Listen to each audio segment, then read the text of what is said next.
Jadi penghuni neraka itu selain mendapatkan makanan yang sangat menyiksa, air yang sangat panas, juga makanan itu yang apabila dimakan itu akan menghancurkan mulutnya, kerongkongannya, lambungnya, tapi dia tidak mati dan harus memakan itu. Mau tidak mau harus memakan itu. Namanya zakum. Ini pohon tumbuh dari dasar neraka. Itu makanan penghuni neraka. Itu makanan penghuni neraka. Panas sekali. Belum lagi dia mendapat makanan dari dhori', namanya dhori'. Dhori' itu dia tumbuhan hijau yang sudah mengering. Dan itu berduri. Kalau masih basah namanya shibrik. Ketika itu masih basah namanya shibrik, itu makanan kesukaan unta. Tapi kalau sudah kering namanya dhori'. Kalau sudah kering itu sangat menyakitkan jika tertelan.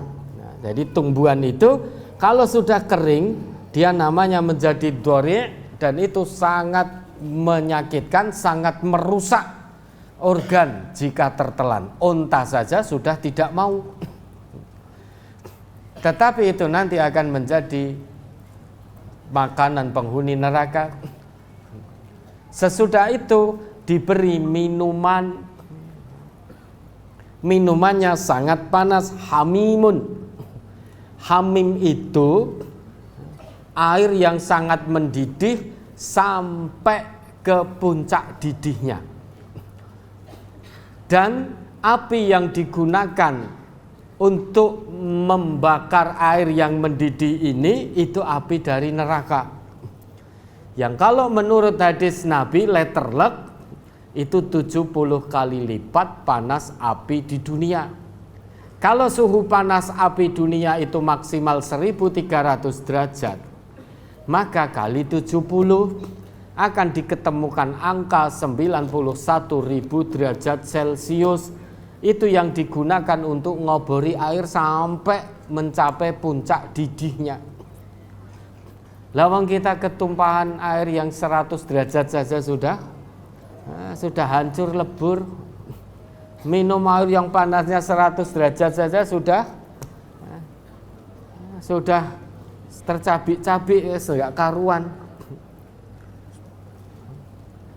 Ini yang digunakan untuk ngobori apinya itu 91.000 derajat Celcius kalau letterlek berdasar sabda Nabi. Maka hamim di situ air yang sangat panas diobori dengan api dari neraka sampai mencapai puncak didihnya. Ghosak itu air yang sangat dingin. Artinya ghosak itu nanah yang sangat dingin, nanah yang keluar dari tubuh penghuni neraka, dan itu sangat dingin. Alah rapopo ngombe anyep, kata siapa? Coba jenengan di dunia ini saja minum air yang sangat dingin, coba rasanya gimana? Oh seger, kata siapa? Sampai puncak terdinginnya. Coba dirasakan.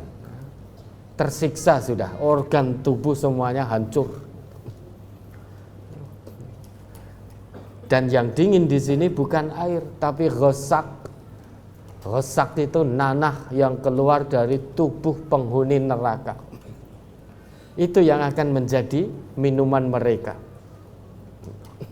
Sudah begitu, mereka juga dipukul di ini, itu, dan lain sebagainya.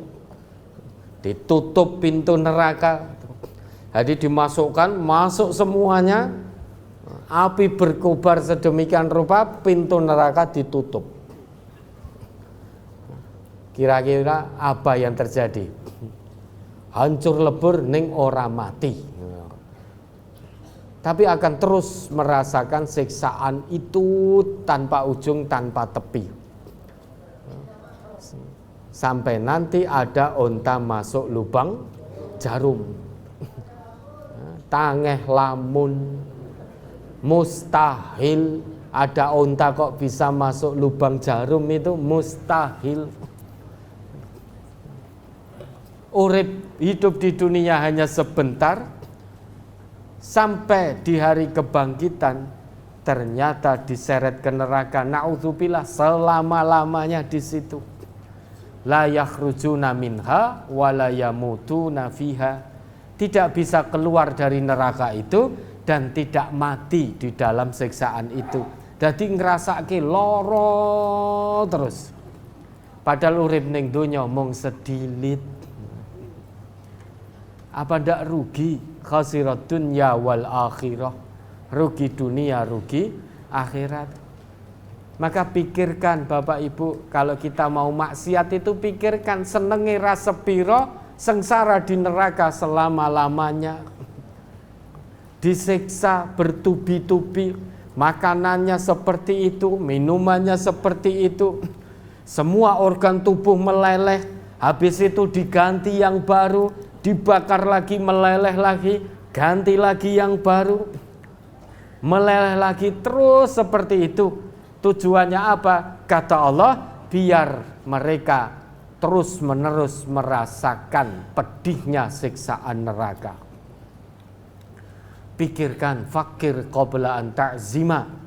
Pikirkan sebelum berbuat. Mau maksiat, pikirkan senenge ra sepiro. Tapi neraka selama-lamanya.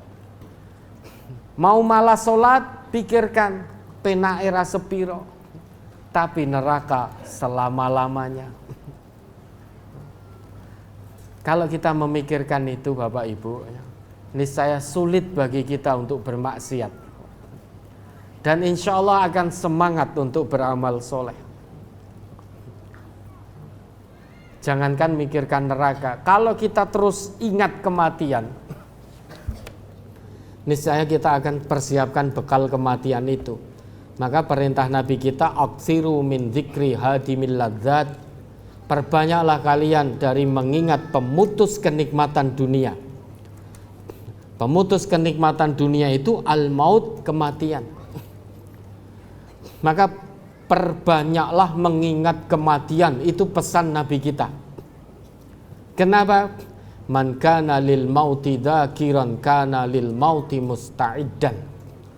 Karena orang yang terus ingat kematiannya, niscaya dia siap menghadapi kematiannya dengan bekal berupa amal soleh. Nah, neraka itu aneka macam siksaannya. Tidak ada satupun yang nikmat. Yang teringan saja, ketika kita menginjak kerikil di neraka, otak kita mendidih. Itu yang paling ringan. Pernah Bapak Ibu otaknya mendidih? Lah iya. Wong jenengan nek duka rasane otak kaya mendidih, padahal tidak mendidih itu. Tapi nanti siksaan yang paling ringan itu saat seseorang menginjak kerikil di neraka, otaknya mendidih. Hanya kerikil kecil terinjak dan harus diinjak gitu loh. Nggak mau nginjak, diseret untuk nginjak. Kerikil kecil. Begitu nginjak, otaknya langsung mendidih. Itu yang paling ringan siksaan neraka. Belum lagi siksaan-siksaan yang lain yang lebih berat. Nanti jadi kalau semua penghuni neraka sudah masuk, malaikat di situ ada penjaga-penjaga neraka, malaikatun ghiladun syidad, alaiha malaikatun ghiladun syidad. Penjaga neraka yang kasar lagi keras, tanpa belas kasihan. Ketika semua penghuni sudah masuk, nerakanya ternyata masih bertanya, hal min mazid, ada tambahan enggak? Masih longgar ini tempatnya. Kalau sudah masuk semua, perintahkan oleh Allah tutup pintu neraka. Jadi mumplak-mumplak di situ. Jadi diobori, mumplak-mumplak di situ. Mau keluar enggak bisa, pintunya ditutup. Tapi bagi penghuni surga, begitu semua penghuninya masuk, pintunya tetap dalam keadaan terbuka. Gitu. Mufattahatal lahumul abwab, pintunya terbuka. Ketika mau masuk, Allah perintahkan buka pintu surga itu. Hamba-hambaku akan memasukinya. Begitu pintu surga terbuka, maka semua penghuni surga masuk dan pintu surga terus terbuka.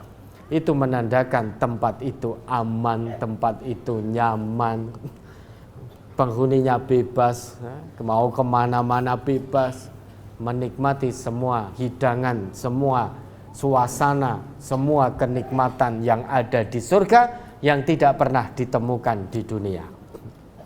Tapi penghuni neraka, dia menjerit, mengaduh, menangis, merintih, kesakitan.